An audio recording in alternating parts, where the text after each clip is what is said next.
এখন শুনবেন আজকের গুরুত্বপূর্ণ খবরের শিরোনাম। এবার জেনিন গুড়িয়ে দিচ্ছে ইসরায়েল। মেক্সিকো ও কানাডার পণ্যে শুল্ক আরোপ স্থগিত করলেন ট্রাম্প। চীনের সঙ্গেও আলোচনা হবে। মস্কোতে বিস্ফোরণে রুশপন্থী আধা সামরিক বাহিনীর নেতার মৃত্যু। বিধ্বস্ত গাজা ধ্বংসস্তূপ থেকে আরও 18 ফিলিস্তিনি লাশ উদ্ধার। সিরিয়ায় গাড়ি বোমা বিস্ফোরণে নিহত 20।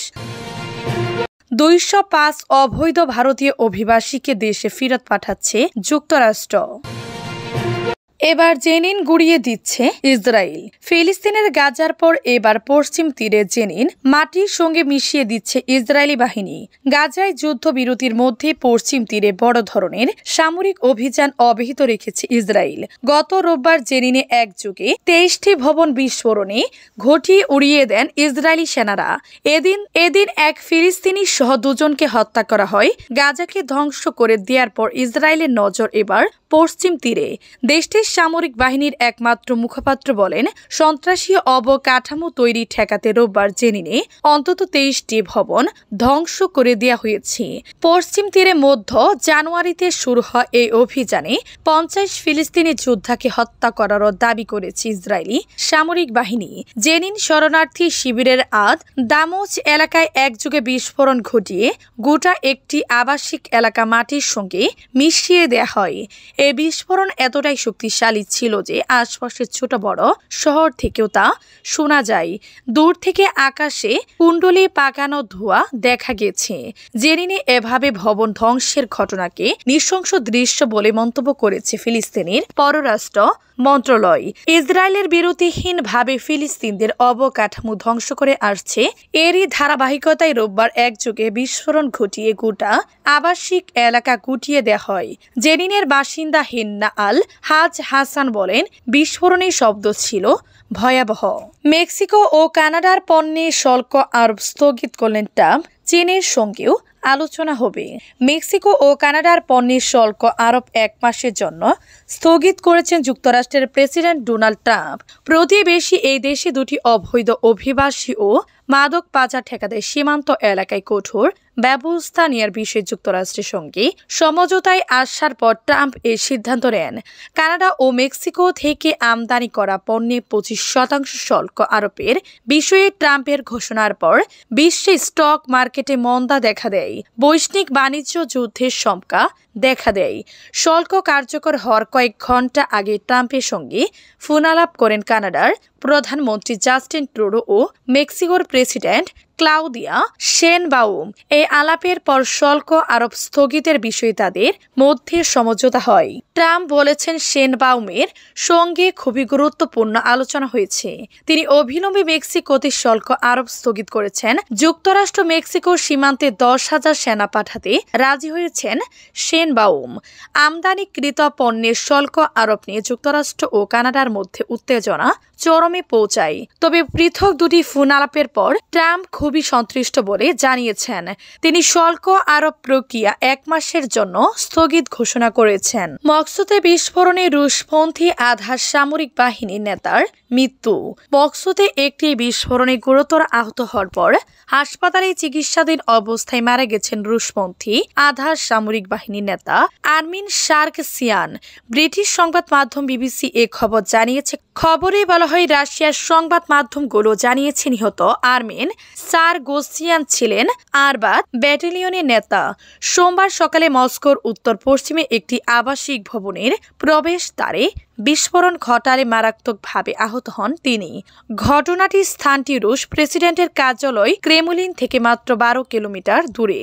সার্গোসিয়ানকে হেলিকপ্টারে করে হাসপাতালে নিয়ে যাওয়া হয় এবং নিবিড় পরিচর্যা কেন্দ্রে রাখা হয়।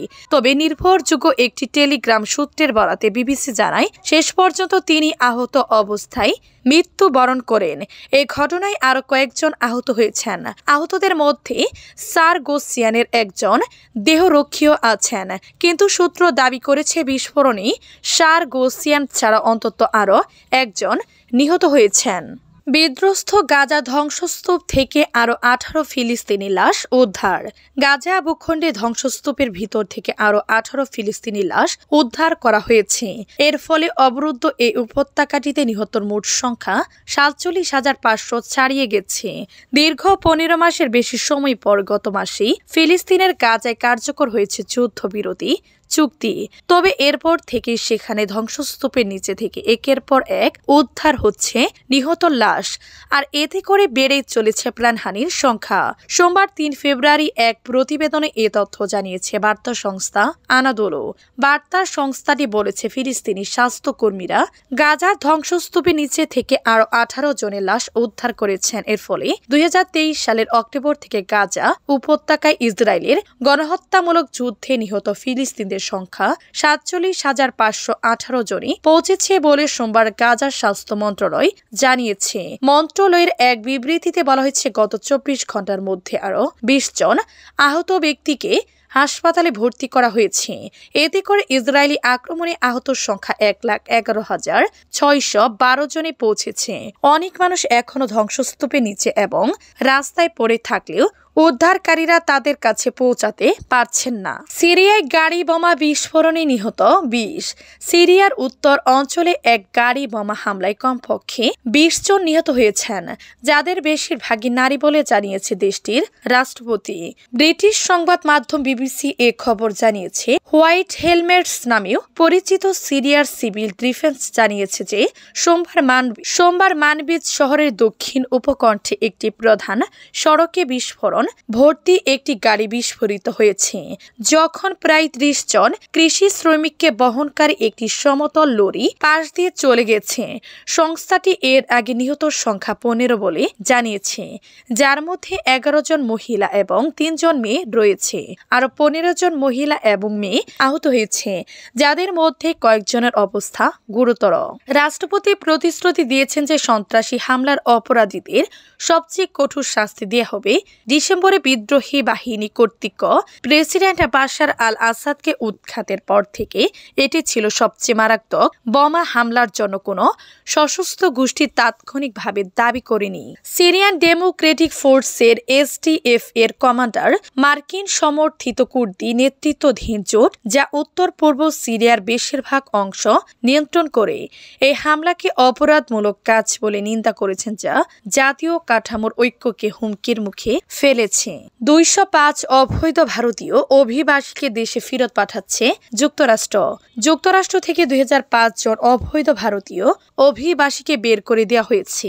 একাধিক সূত্রের বরাতে ভারতীয় সংবাদ মাধ্যম NDTV তথ্য জানিয়েছে। সূত্রের তথ্যমতে এই ভারতীয়রা অবৈধভাবে যুক্তরাষ্ট্রে গিয়েছিলেন। একটি মার্কিন সামরিক উড়োজাহাজে করে তাদের নিজ দেশে ফেরত পাঠানো হচ্ছে।